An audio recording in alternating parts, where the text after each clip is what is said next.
Nirvana Sutra. Translated into English by Kosho Yamamoto. 1973 from Dharmakshema's Chinese version. Chapter 39, on Bodhisattva Lion's Roar. Bodhisattva Lion's Roar said, O world-honored one! If all actions do not definitely call forth fixed karmic results, and all beings have the Buddha nature and should practice the Noble Eightfold Path, why is it that all beings do not attain this Mahaparinirvana? O world-honored 1. If all beings have the Buddha nature, they must definitely attain unsurpassed enlightenment. Why is it that they definitely must practice the Noble Eightfold Path? O world-honored one! This sutra states, there is a sick person who gains medicine, an attendant for the illness, and the food and drink needed for the illness, or there may be none such. But all will get cured. It is the same with all beings, too. They may encounter sravakas, pratyekabuddhas, all Buddhas and Bodhisattvas, and all good teachers of the way, listen to sermons and practice the holy ways. Or they may not encounter, listen to and practice such, but they must i.e. will unfailingly all attain unsurpassed enlightenment. Why? Because of the Buddha nature. Thus does it stand, O world-honored one. For example, it is not possible for the light of the sun and moon to get obstructed on the way, so that it cannot get around the Antarava Anderab mountains, or for the waters of the four great rivers not to reach the great ocean, or for the icchantika not to go to hell. It is the same with all beings, too. There cannot be any situation where hindrances come about so that they cannot attain unsurpassed enlightenment. Why not? Because of the Buddha nature. O world-honored one! Because of this, all beings do not practice the way. Because of the power of the Buddha nature, they attain unsurpassed enlightenment. There is no reason that one needs to fall depend on the power of the holy way. O world-honored one! If the icchantika, those of the four grave offences, and those of the four deadly sins cannot attain unsurpassed enlightenment, one will surely practice the way. Because one surely attains it by the power of the Buddha nature. It is not that one attains it by learning and practicing. O world-honored one! For example, a magnet, though distant, attracts iron. It is the same with the Buddha nature of beings. Because of this, one need not practice the way. The Buddha said, well said, O good man. By the Ganges there live 7 kinds of men. They are afraid of robbers because they are now bathing. Or the case might be as with those who get into the river in order to pick flowers. The first person gets drowned as he gets into the water, the second person sinks in mid-water, but comes up and sinks down again into the water. Why? Because his body is powerful and strong, he is able to get out. The one who has not learned to float comes up and then sinks again. The third comes up after sinking. Coming up, he does not sink again. Why not? Because his body is heavy, so he sinks, but as his power is great, he comes up. Having already learned to float, he stays up. The fourth person, on getting into the water, comes up again. Coming up, he looks around. Why? As he is heavy, he sinks, as he has great power, he comes up, as he has learned to float, he remains up, not knowing where to get out, he looks around. The fifth person, on going into the water, sinks, and having sunk, he comes up. Having come up, he looks around, having looked, he goes. Why? Because he fears. The sixth person goes into the water, and gets out, and stays in the shallow waters. Why? Because he sees the robbers who are nearby and also far off. The seventh person is already up on the other bank and is on a great mountain. He fears nothing, out of the reach of the robbers, he is blessed with great bliss. O good man! It is the same situation with the great river of birth and death, too. These are the 7 kinds of people. As they fear the robbers of defilement, they make up their minds and wish to cross the great river of birth and death. They abandon their homes, shave their heads, and don priestly robes. Having renounced their homes, they associate with evil friends, follow their teachings, and give ear to their doctrines, which state, man's body is the 5 skandhas. The 5 skandhas are none but the 5 great elements. When a man dies, he does away with the 5 great elements. When he parts with the 5 great elements, why does he any longer need to practice good or bad? Because of this, one may know that there can be no karmic returns of good or bad. Such a person is an icchantika. He is cut off from the root of good or bad. Cut off from the root of good, he sinks into the waters of birth and death and is unable to get out. Why? Because of the great weight of evil deeds, and he has no power of faith. He is like the first person of those on the banks of the river Ganges. O good man! The icchantika has 6 causal relations. He falls into the 3 unfortunate realms and cannot get out of them. What are the 6? They are, 1. His evil mind burns, 2. He does not see the afterlife, 3. He takes pleasure in seeking defilement, 4. He walks away from good, 5. Evil actions hinder his way, and 6. He associates with an evil teacher of the way. This again possesses 5 things, by which the person falls into the 3 unfortunate realms. What are the 5? They are, 1. He always says that there can be no karmic results to come about. In regard to good or bad actions, 2. He kills a person who has aspired to Bodhi, 3. He takes pleasure in speaking about the evils committed by priests, 4. He says that what is right is not right and what transgresses Dharma is lawful, and 5. He gives ear to Dharma just to pick up what goes against, i.e. to find fault. Also, there are 3 things by which the person falls into the 3 unfortunate realms. What are the 3? These are saying that, 1. The Tathagata is non-eternal, and goes away eternally, 2. Wonderful Dharma is non-eternal and changes, and 3. The Sangha jewel gets destroyed. For this reason, he always sinks into the 3 unfortunate realms. The second person aspires to cross the great river of birth and death, but devoid of amassed good sinks and is unable to get out. We speak of getting out. This is associating with a good teacher of the way, through which one gains faith. By faith is meant believing that dana giving evokes the fruition of dana, that any action that can be called good calls forth the fruition of good. And any action that is evil that of evil, and it is believing in the suffering of birth and death, and believing in impermanence and dissolution. This is faith. Gaining faith, the person practices pure sila, upholds, recites, copies and expounds the sutras. He always gives and well practices wisdom. If dull, the person encounters an evil friend. He is unable to learn how to practice the sila of body and the wisdom of mind. He gives ear to evil teachings. Or he may happen to be visited by an evil period of time and be born in an evil land and be cut off from good deeds. Cut off from the root of goodness, he always sinks into birth and death. His case is like that of the second person on the banks of the river Ganges. The third person looks forward to crossing the great river of birth and death. Devoid of good, he sinks in mid-water. His drawing near to a good teacher of the way is his getting out. The Tathagata is the all-knower. He is eternal and suffers no change. For the sake of beings, he speaks about the unsurpassed way. All beings have the Buddha nature. The Tathagata does not go into extinction. It is the same with the Dharma and Sangha, too. There is no extinction.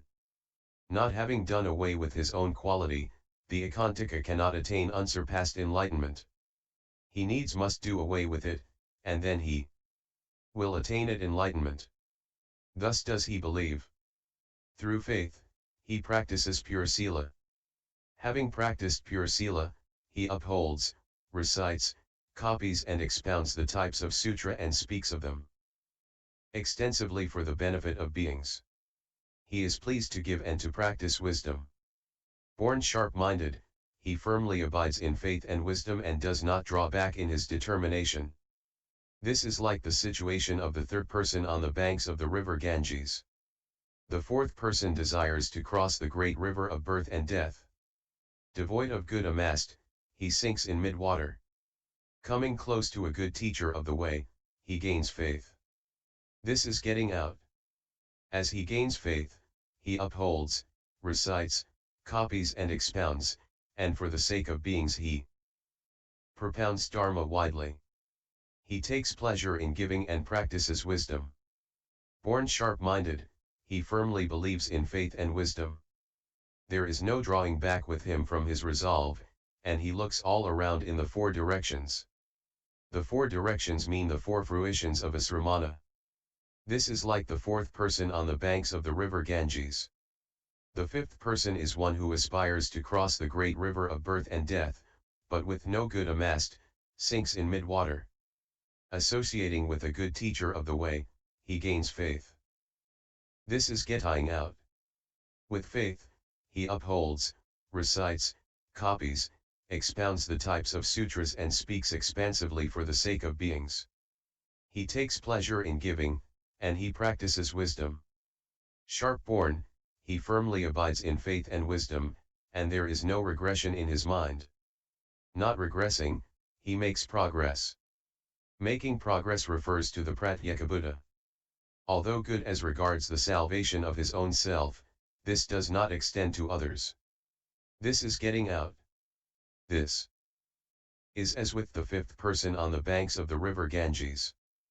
The sixth person aspires to cross the great river of birth and death. Devoid of accumulated good, he sinks in mid-water.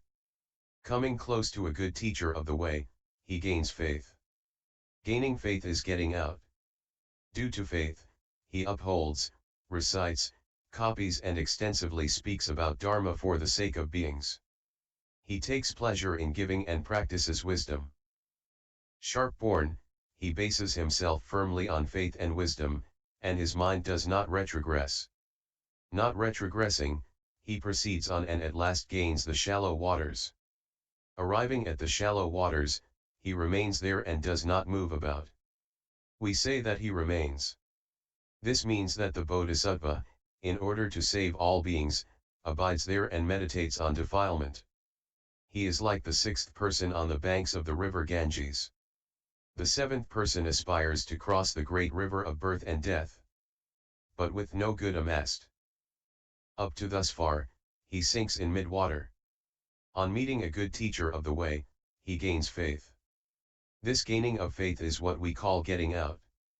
Due to faith, he upholds, recites, copies and expounds the types of sutra, and for the benefit of beings he speaks extensively of them. He takes pleasure in giving and practices wisdom. Sharp-born, he firmly abides in faith and wisdom, and he does not retrogress in mind.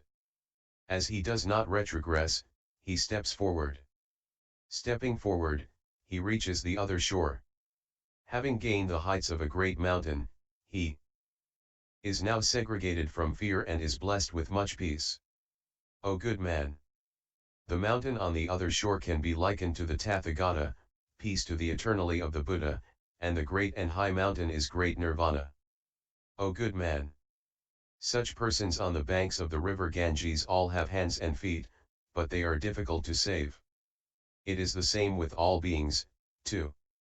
The three jewels of the Buddha, Dharma, and Sangha truly exist, and the Tathagata always expounds the essentials of all laws Dharma. There are the Noble Eightfold Path and Mahaparinirvana. All beings can gain all of these. This is not what comes out of me or of those noble paths or of beings. Know that all these go back to defilement. Because of this, all beings cannot gain nirvana. O good man! A good doctor knows about illness and speaks about medicine. If the sick person does not take it, the doctor is not to blame. O good man! A Dhanapati giver gives things to all persons. There may be those who will not accept the gifts. The giver is not to blame for this. O good man! When the sun comes out, all gloom turns to brightness. But the blind cannot see this. The sun is not to blame for this. O good man! The water of the river Ganges indeed does away with thirst. There may be those who are thirsty, but who do not drink. The water is not to blame. O good man! The great earth brings forth fruit for everyone all equally. But there may be farmers who do not plant anything. The earth is not to blame for this. O good man! The Tathagata gives and expounds the types of sutra to all beings. But the Tathagata is not to blame if the beings will not take them. O good man! Those who practice the way will all attain unsurpassed enlightenment. O good man! You say that beings all have the Buddha nature and that it is as unfailing as a magnet that they will attain unsurpassed enlightenment. It is well that because of the causal relations of the Buddha nature the person will attain unsurpassed enlightenment. Should you say that there is no need to practice the holy path, this is not so. O good man! As an illustration, a man is journeying through a wilderness and feels thirsty, when he comes across a well. It is very deep, so that he cannot see the water. But we may know that there assuredly is water there. If the person brings forth the means and draws up the water with a rope and a bucket, then the water is assuredly there. It is the same, too, with the Buddha nature. All beings possess it, but only by practicing the undefiled noble path can one truly see it. O good man! If there is sesame, we can get oil. If we do not have the means, we cannot get it. It is the same with sugar cane. O good man! Though the north of Uttarakuru of Trayastrimsa heaven exists, one cannot see it other than by accumulation of good karma, miraculous power, and the power of the way. The roots of trees and grass which are under the ground, and the water in the ground, cannot be seen by us, since the earth covers them. It is the same situation with the Buddha nature, too. If one does not practice the holy way, one cannot expect to see it. O good man! You say that the illnesses of the world will get cured with or without nursing, a good doctor, good medicine, and the food and drink needed for those illnesses. O good man! I spoke thus to all bodhisattvas of the sixth stage. O good man! All the beings in space have no inside, no outside, and no in and no out.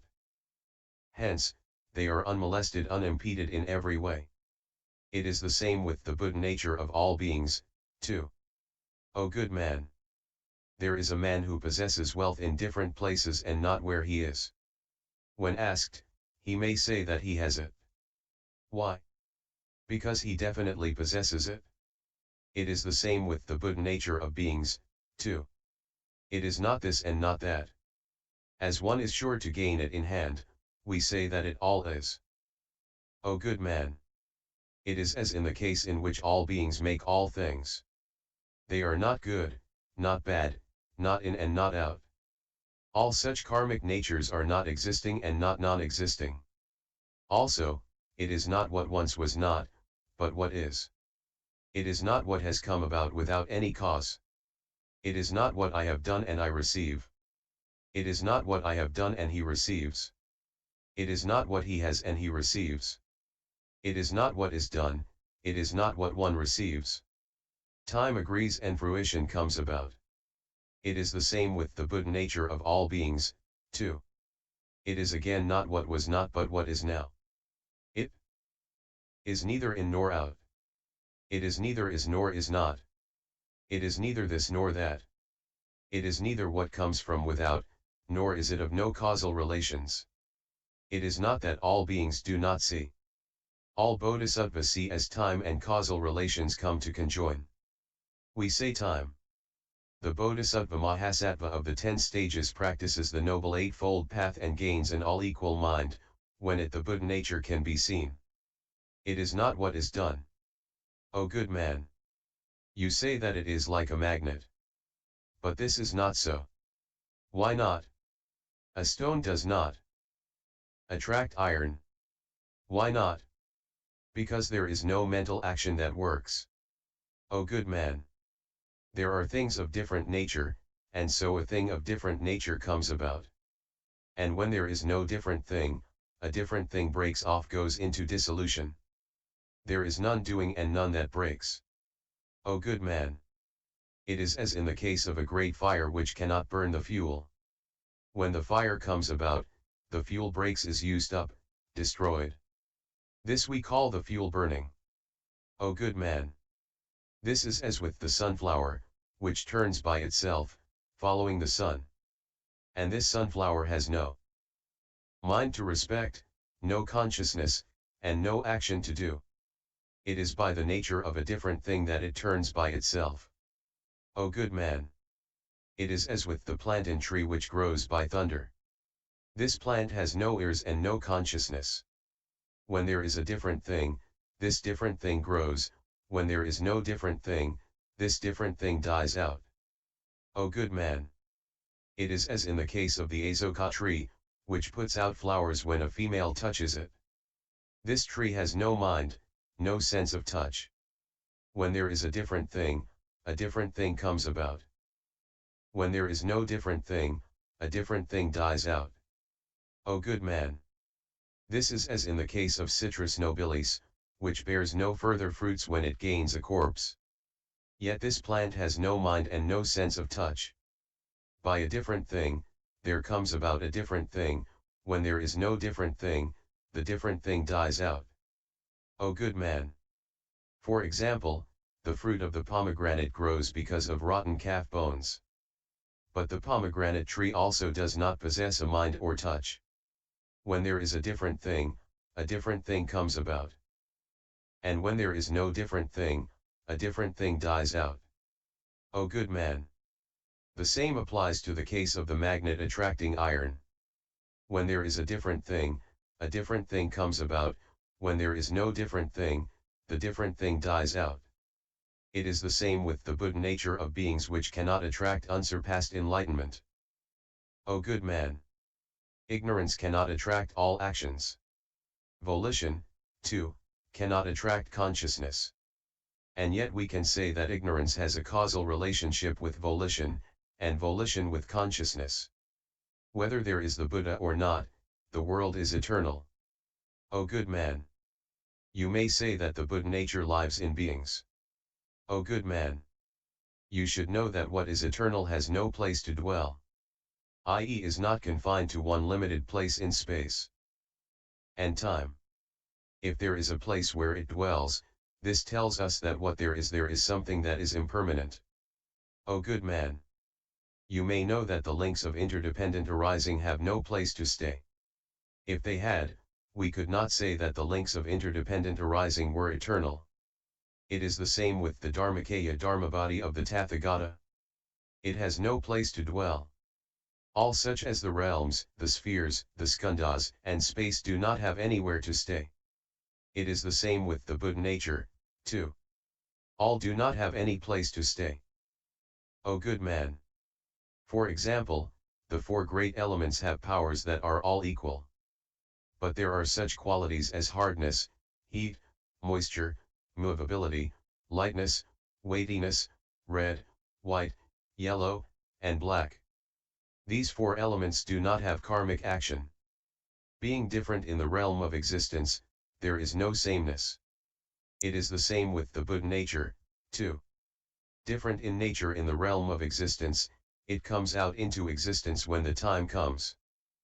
O good man! All beings do not come away from, i.e. are not separate from the Buddha nature. Hence, we say is.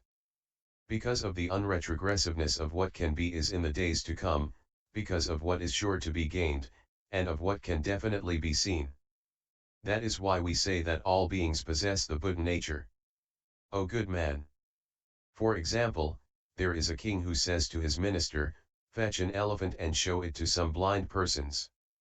Then, following the royal command, the minister called in many blind persons, to whom he showed the elephant. The blind persons all touched the elephant with their hands. The minister said to the king, "I have got the blind people to feel the elephant." Then the king called in the blind persons and asked each of them, "Have you seen the elephant?" "Yes," "Sire, I have seen the elephant." The king asked, "What do you think the elephant is like?"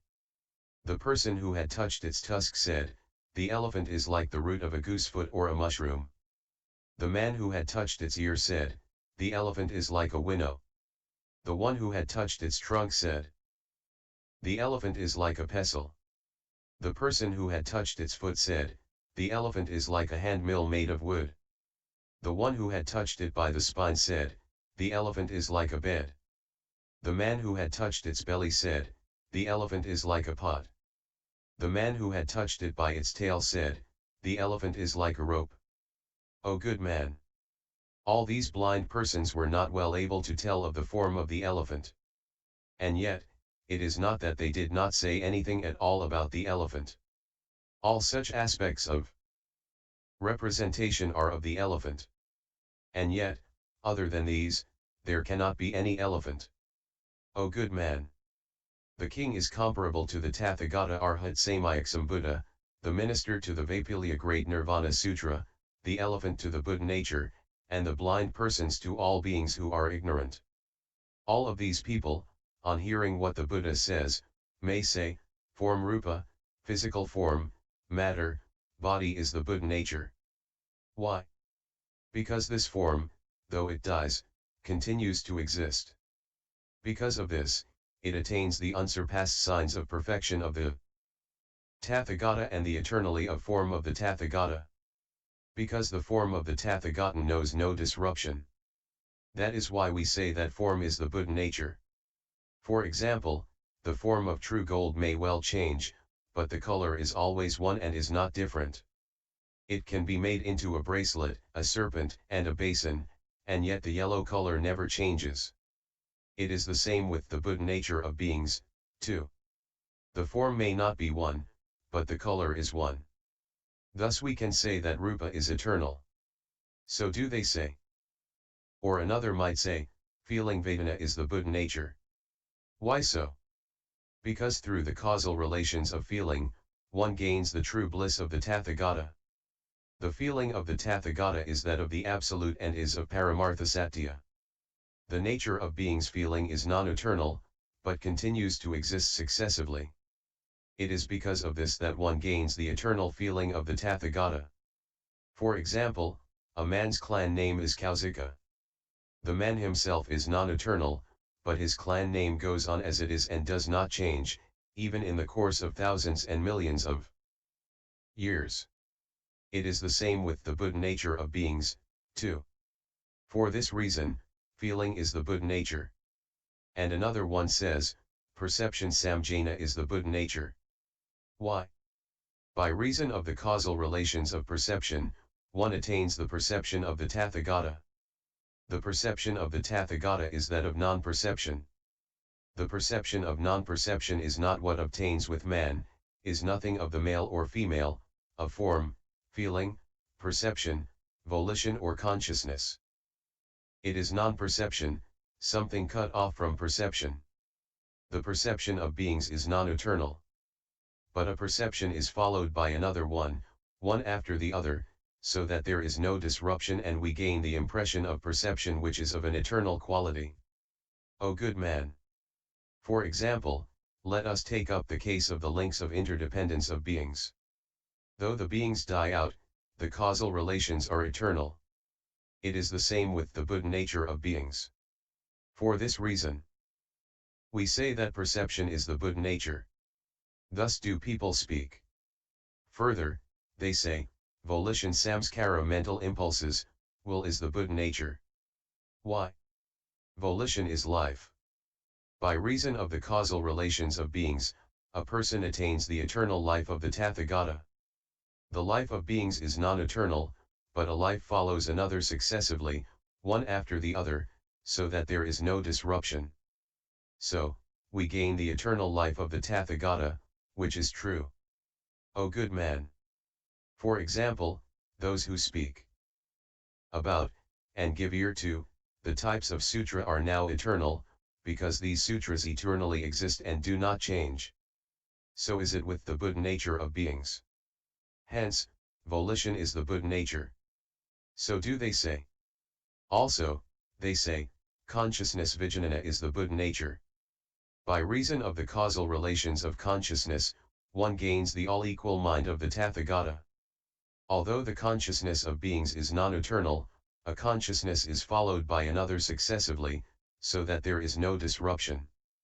Hence, one gets the eternal mind of the Tathagata, which is true. Fire has the property of heat. But the property of heat is eternal. It is the same with the Buddha nature of beings. Hence, consciousness is the Buddha nature. So do they say. Also, they say, other than the skandhas, there is the self. Self is the Buddha nature. Why? By the causal relations of the self, one gains the unmolested light of the Tathagata. There are various tirthaikas who say, going and coming, seeing and hearing, sorrow and gladness, and words and speaking are the self. All such notions of the self are non-eternal. But the self of the Tathagata is truly eternal. O good man! The five skandhas, the realms, and the spheres are also non-eternal. But we call them eternal. The same is the case with beings. O good man! Each of the blind men speaks about the elephant, and what he says does not accord with the truth. Yet it is not that he does not speak about the elephant. It is the same with the person who speaks about the Buddha nature, too. It is not quite the six things, and yet it is not the case that it is away from them. O good man! That is why I say that the Buddha nature is non-form, and yet it is not segregated from form. It is not the self, and yet, nor is it away from the self. O good man! Many tirthaikas say that there is the self. But, truth to tell, there is no self. The self of beings one is the five skandhas. Other than the skandhas, there is no self. O good man! For example, the stem, leaf, and calyx combine and we get the bloom of the lotus. Other than this, there cannot be any flower. It is the same with the self of beings. O good man! For example, the walls, grass, and wood combine, and we have a house. Other than this, there cannot be a house. The Katara, Palasa, Niagradha, and Yudambara combine, and we have a forest. Other than this, there is no forest. For example, such things as chariots, soldiers, elephants, horses, and infantry combine, and we have an army. Other than this, there can be no army. A good combination of the threads of five colors brings forth an ayah too. Other than this, there cannot be any ayah. The harmonious combination of the four castes is called the great populace. Other than this, there can be no great populace. It is the same with the self of beings, too. There is with them no self other than the five skandhas. O good man! The eternal of the Tathagata is the self. The Dharmakaya Dharma body of the Tathagata is unboundedness, unobstructedness, birthlessness, undyingness, and the 8 unmolestednesses. This is the self. The beings, truth to tell, do not have such a self and what the self possesses. Only because of the fact that a person absolutely attains the absolute void of Paramartha Satya do we say the Buddha nature. O good man! Great loving-kindness and great compassion are the Buddha nature. Why? Because great loving-kindness and great compassion always accompany the Bodhisattva. It is like the shadow that follows a form. All beings decidedly will attain great loving kindness and great compassion. So, we say that all beings possess great loving kindness and great compassion.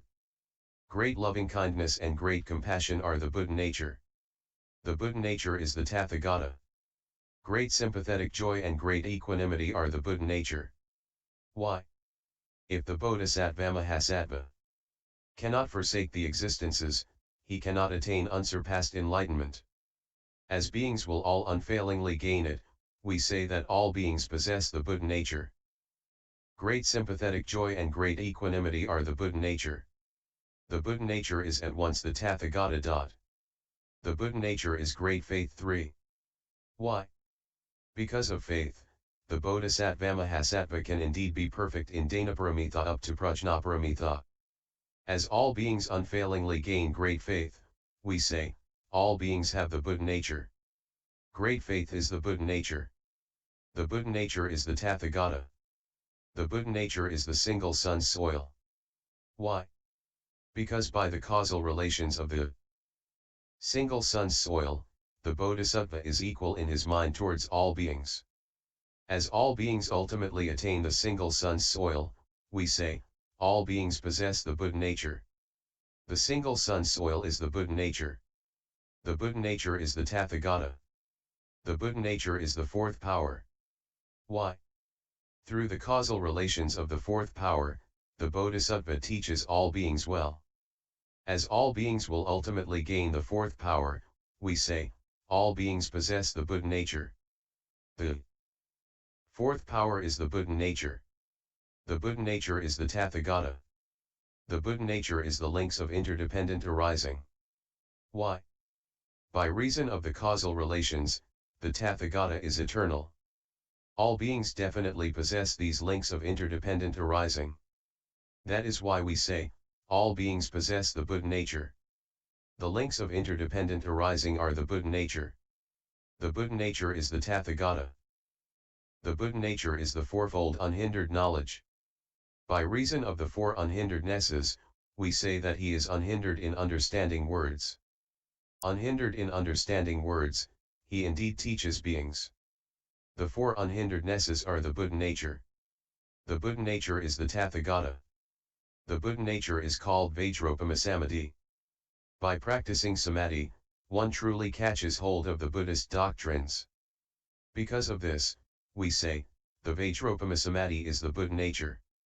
The Bodhisattva of the 10 stages practices this samadhi and is not yet perfect.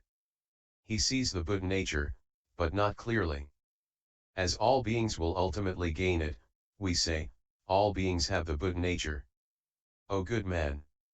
As all the doctrines dharmas referred to above will definitely be gained by all beings, we say, all beings definitely have the Buddha nature. O good man! If I say that material form rupa is the Buddha nature, beings, on hearing this, will gain an inverted view. Being inverted, when life ends they will fall into avachi hell. The sermons of the Tathagata are to cut the person off from hell. So,